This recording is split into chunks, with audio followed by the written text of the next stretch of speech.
law enforcement departments throughout the United States, the only national program that brings you authentic police case histories. Gangbusters.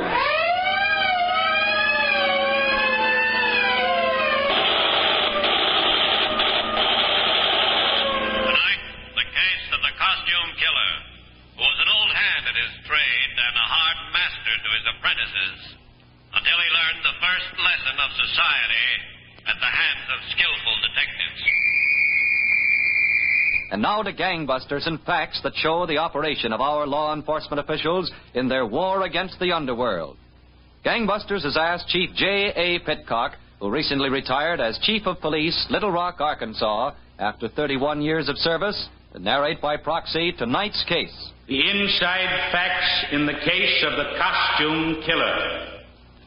Chief Pitcock, from what you've told me, I know tonight's case is so fantastic, the facts about this criminal are hard to believe. Yes, Don Gardner, but I've got his signed confession to murder right here in my hand. Well, when did you first hear of this man, Chief Pitcock? Well, Don, our reports start not too many months ago in the city of Paragould, Arkansas. A tall, slim man about 40 had been sitting in the front parlor of his rooming house. He'd heard a knock at the door, and he was on his way to answer it. All right. Hello, Mr. Osprey. Well, come in, Joy. Don't stand there like a tired old field horse. Yes, sir. Look, Mr. Osprey, don't be sorry at me because Don't tell me here. Come on in the parlor. Yeah. Kids, spend your days and nights trying to pound a little something in their pumpkin heads so maybe they'll amount to something. Get in there. Yes, sir. Well, what were you going to tell me, boy? Get it out of you. Think you wasn't born with a tongue. I tried, Mr. Osprey. Honest, I tried. Sit down. Yes, sir. Now, you got to listen to me, boy. For years I've been showing kids how to do this. Kids, they all think they're smarter than you. Oh, I don't think I'm smarter than you, honest. Well, if you listened close to me and done exactly like I told you, you wouldn't have had no experience like that. I tried, Mr. Osprey. You didn't do it like I told you. You didn't do a thing I told you. Well, I was awfully scared. That cop came pretty close, awful close. Well, after you'd listened to me and after you'd opened the window like I showed you how to open it, you'd have been in there and out with a stack full of stuff before that cop even got close. Yes, sir, I guess I would, but... But nothing. I got boys all over this city and lots of other cities. I showed them what to do and how to do it. Now, me and you are going back to that store tonight, and me and you are going to come home with a gunny sack full of stuff. Yes, sir. And then after we get that, I'm going to show you a few other things. How to disguise yourself up good so nobody can pick you out. How to pick a lock with just a hairpin. How to break a man's arm with just one twist. Do I have to learn that? Of course you got to learn that, boy. Sometimes you got to hurt people. Sometimes after you don't hurt people, you get hurt yourself. And hurt bad. Did you ever hurt anyone? Only because I had to. Bad? Bad enough.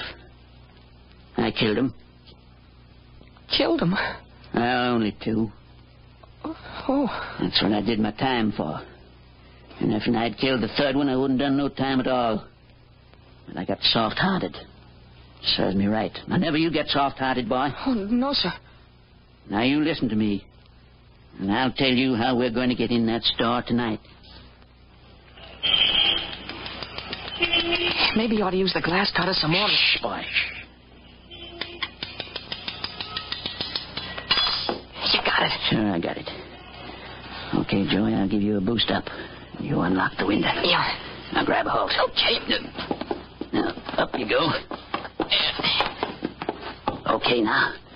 Reach in, unlock the window. Yes, sir. Wait a minute. A little higher. Yeah. Okay, I got it. Good boy. Now come on down. If you hadn't did it like this last night, we wouldn't have had all this bother tonight. You got your gunny sack? Yes, sir. Okay. I'm going to boost you in. You know what to take.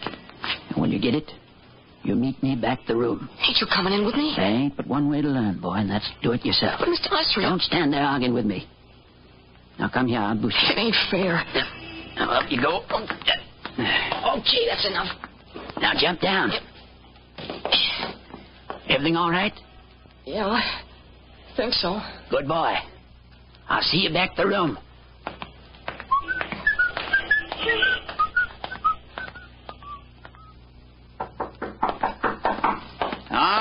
all right. I'm coming.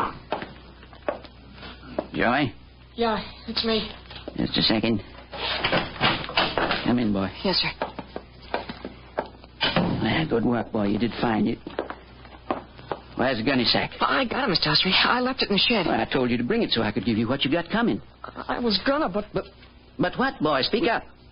there was a cop waiting in front of my house. A cop? It's a good thing I saw him, Mr. Osprey. An awful good thing. You snitch. You... Please, Mr. Osprey, let me go. I didn't have anything to do with it. What's he doing there, then? I don't know. Huh? Let me go. All right, boy. If this cop's waiting for you, that ain't good. What do we do? Well, I'll tell you, boy. You go on home and get to bed. But the cop will That get don't me. matter none, boy. You got no record. You get off easy. But I don't want to go to jail. I don't want I'll to. just give you a talking to. With me, it's a sight different. I'm on parole. They send me back to prison for life. You wouldn't want that to happen to your old friend Slim Osprey, would you? Oh, no, sir, I wouldn't. Well, now you see why I got to leave town. Anyway, I got some of my other boys to look in on. I'll be in touch with you, boy. You'll hear from me. You're a good boy. So, Don, Slim Osprey, a paroled murderer and tutor in crime, fled to his native town of Hattiesburg, Mississippi, where he sought refuge at the home of his sister Etta. But Slim Osprey's sojourn in Hattiesburg didn't prove as pleasant as he had hoped. Slim! Yeah, what's ailing you now? I asked you to weed the garden. Instead, you sit there all day like you were the landlord waiting for his rent. If you want the garden, weed it yourself. I ain't budging, Etta. I ain't budging an inch. Honest, Slim, it just ain't right. If I feel like it, Etta, I'll sit here all week. I don't know how many times I have to tell you, Slim. You ought to be out working like other men. Now, looky here, Etta. If there was work I felt like doing, I'd be out doing it. There ain't no kind of work around this town I feel like doing. Can't you get that through your head? If you don't work, you're blown back in the penitentiary. Now, look here, Etta. I said the penitentiary. Don't you talk to me like that, Etta. The whole town's talking about you. They all know what you are. I got to bear the shame. Who cares? I could see that you're sent back to jail. You shut up, you old hen. Why should I dirty my hands on you? Fine home you give your own brother, always nagging. Don't know when to stop. I guess it was a mistake taking you in. More of a mistake not coming back. I guess you better leave, Slim. I reckon the best. I want you to be packed when I get home. Yeah. What time you coming back? I won't be back till late tonight. Hey, What? who's going to fix my supper? Nobody. You're not eating here again. Hey, Etta! You old hen. You ain't sending me back no penitentiary. You ain't even going to think about sending me back. That, Don, was the moment Slim Osprey made up his mind to murder his sister Etta. He knew she would walk home that night, and he waited in a clump of weeds until he heard her footsteps.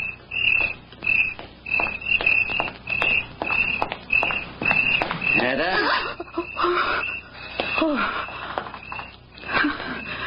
Howdy, Etta. You have a nice time? Oh, Slim, you scared me. Did I, Etta?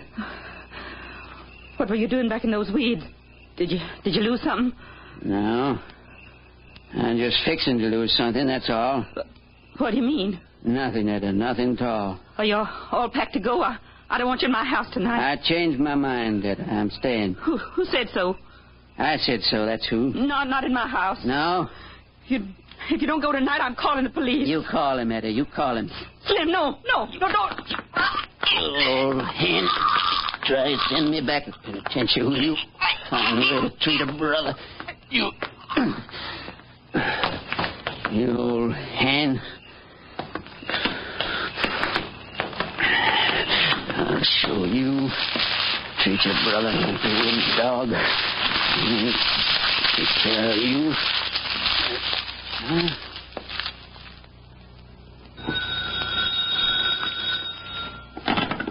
Deputy Sheriff Clarkson. Deputy Clarkson, this is Slim Osprey. Yes, Slim. It's my sister, Etta, Deputy Clarkson. She left the house yesterday to go visiting. She didn't come home all night. Where'd she go, Slim? Well, I don't rightly know, Deputy Clarkson, but you know Etta. That ain't like her. Something must have happened to her now. Would you help me find her? All right, Slim, I'll be right over. so, Don. The murderer, Slim Usry, reported to the authorities that his sister Etta was missing, although it was Usry himself who killed her. But in carrying out his plan to fool the police, Usry ran into unexpected difficulties. Okay, let's break right here. More from Gangbusters right after these messages on 670 WMAQ. George Burns and Gracie Allen. Boston Blackie. Edgar Bergen. John and Blanche Bickerson. This is Stan Freberg. Would you pay $60 for 60 of the greatest old-time radio shows of all time? Well, now you can by ordering Old Time Radio's Greatest Shows, a 60-episode collection for only $60. The Whistler, Gangbusters, Philip Marlowe, Gunsmoke, and many more. All on top-quality cassettes housed in a designer case. Plus, you'll also receive a 20-page anecdotal booklet giving you the inside story to each and every show. Hold everything, Stan. This is Carl Amari, owner of Radio Spirits, with a special limited-time offer. If listeners call right now and mention this radio station, they can take $10 off the $60 price. But you must call right now and mention this radio station for this special $10 savings. Hey, you don't have to convince me. Order toll-free, 1-800-RADIO-48. That's 1-800-723-4648. It's time for Internet Jeopardy! I'll take Internet Service Provider for $100. They're the fastest-growing Internet access company in Chicagoland. Who is TechPort? You're correct. You control the board. I'll take Technical Support for $500. The company with free 24-hour support. Who is TechPort? Right again. Still your turn. Give me Internet Best Buys for $1,000, Bob. Now listen closely. They're the company which offers unlimited Internet access, a free homepage for new subscribers, email, and free setup for only one low fee of $19.95 per month. Plus, the first 30 days are free. Who is TechPort? Right again. Now, if you answer this next question correctly, you'll double your money and walk away the new Internet Jeopardy champion. How can people sign up with TechPort Complete Internet Access? That's easy, Bob. They call 1-800-830-4880 or log on to www.techinter.com. Congratulations, you're our new Internet Jeopardy champion. And remember, TechPort is your best source for complete Internet access. Phone 800-830-4880.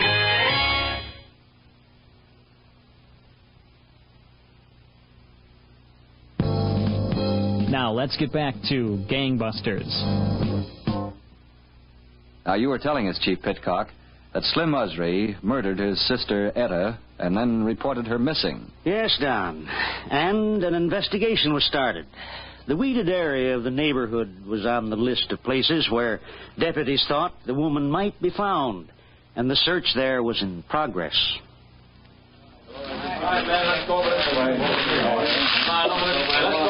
Deputy Clarkson? Yes, Slim.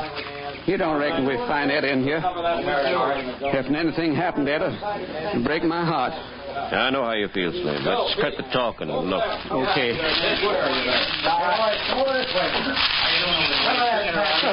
Etta. That is, Slim. Hey, boy. Etta. Hold it, man. What's the matter? What's the matter? Did you find something, Slim? Good Lord. Etta. Come away from us, Slim. Come away. I won't sleep a wink till I get the man who did this. I won't sleep a wink. Come in. Hello, Deputy Clarkson. Slim. They said you wanted to see me. Yes. Come on over and sit down. Sure, Deputy Clarkson. Well, you got any idea who killed my sis? Yes, Slim. I've got a few ideas. Well, you just tell me who it was. I could wring his neck with my two hands. I could... You could what, Slim? Well, you can't blame me none, Deputy Clarkson. Poor little Etta never did no harm, no one. Murdered in cold blood like that. You killed two men yourself, Slim. Well, that was different. What was so different about it? Well, I paid for it. I spent 19 years put away. And You don't think it was me killed Etta? Well, I didn't say you killed her, but you could have. Well, I didn't. What would I be killing my own sis for? I haven't any idea. It's a fine thing. I come down here to help you, and I get accused of murder. Just because I've been in a little trouble once or twice, you can't let a man have no peace. Not even when they're fixing to bury his poor sister. Hey, Slim. Huh? Come here. What do you want? How come it was you, out of all the people looking for Etta, that found her body?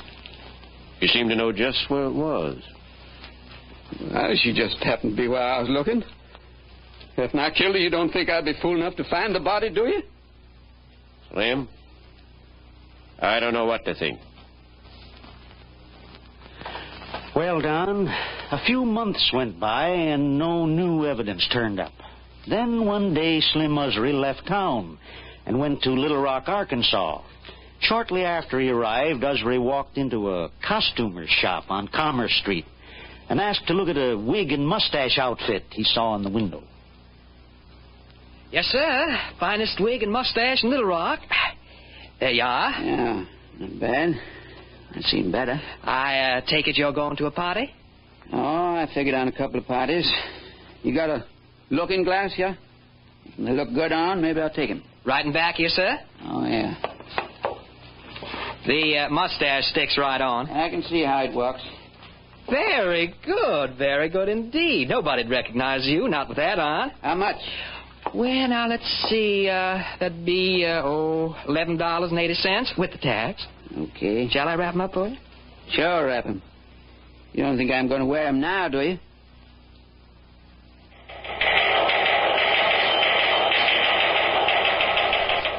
Attention, all squads. Be on alert for bandit who robbed auto rental agency 6th and Scott of several $100s in cash. This man, described as tall and slender, apparently wore black mustache and wig as disguise. Caution, this man is armed and dangerous.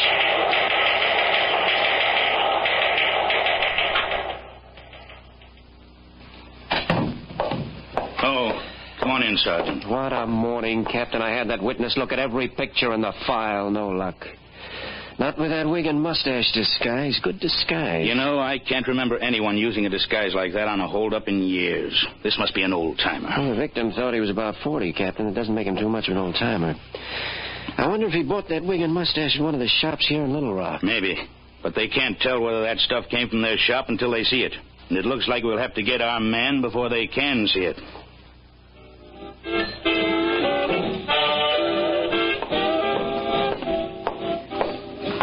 Hello, Mr. Usry. Huh?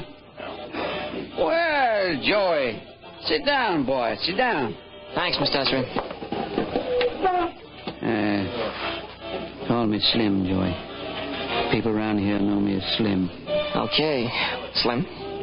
By gravy, you growed. How about a beer, Joey? Oh, no, thanks. Later, maybe. Well, I came as soon as I got your letter. Yeah. Well, I wrote to you, boy, because I like you. And I want to do something for you. I was sure glad to hear you didn't go to that reformatory. Well, it was like you said. They gave me a talking to and let me go. They haven't caught me since. That's good boy, Joey. I figured when I got your letter you needed some help. Not just yet, boy. First, you got to finish your lessons. Lessons? Well, I could do okay now. I've been doing okay. Well, maybe you could, but we got to be sure about it. Now, tonight, I'm going to try my old disguise trick again. You recollect I was telling you once about disguises? Yeah, I remember. Well, boy, tonight, I got a nice little old cafe all picked out. It'll be so easy I won't need help from you. I wouldn't need you even if you was ready. So you just stick around my room.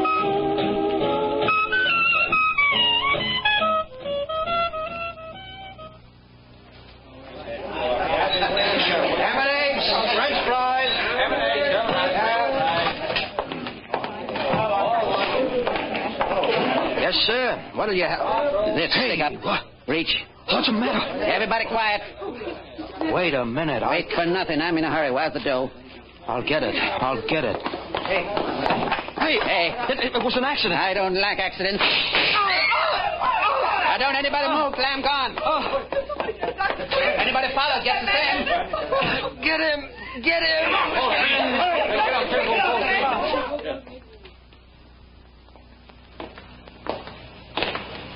How bad is he, Sergeant?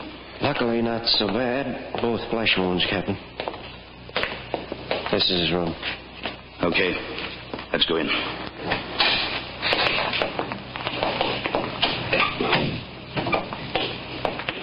Hello, Mr. Walters. How do you feel now?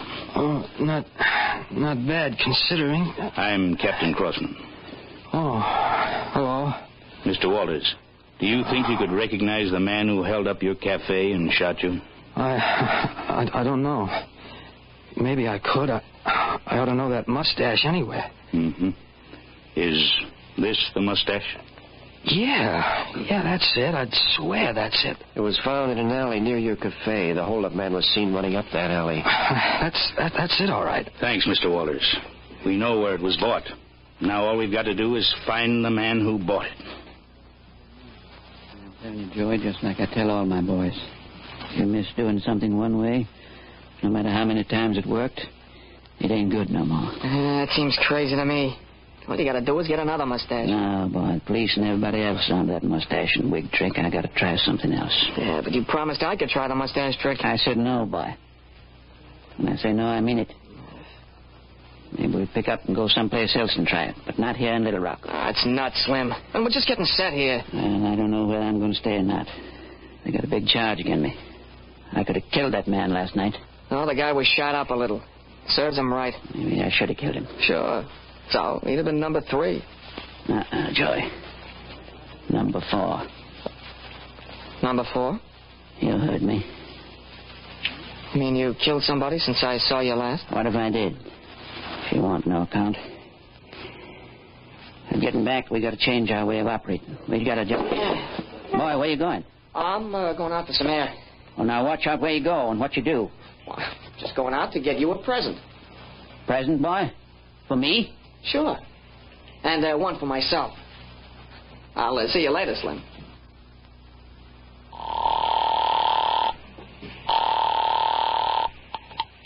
Captain Crossman.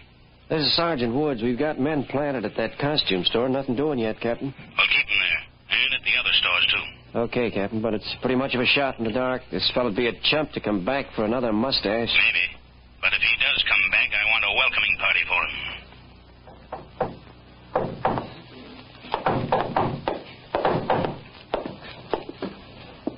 Joey?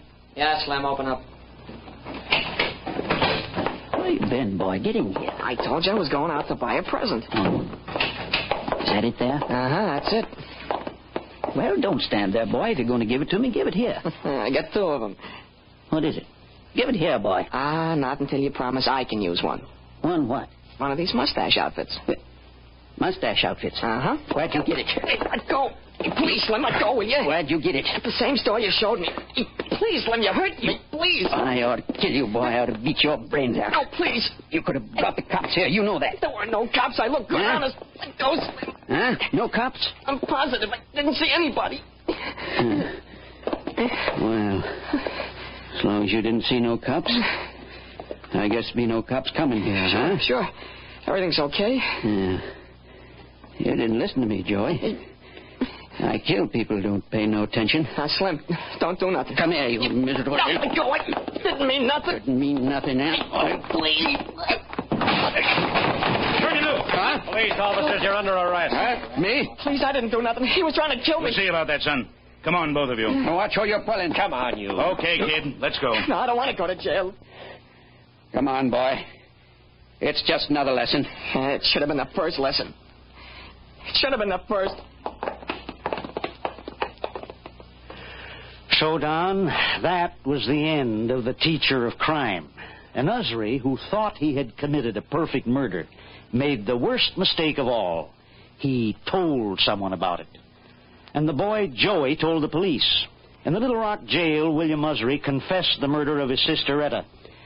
Usry was returned to Mississippi, where he died in the electric chair in the Forest County Jail a few months ago. Well, congratulations, Chief Pitcock, to you and to the men of the Little Rock Police Department who solved this terrible crime. Principal roles in tonight's dramatization were played by Bill Smith and Jack Grimes.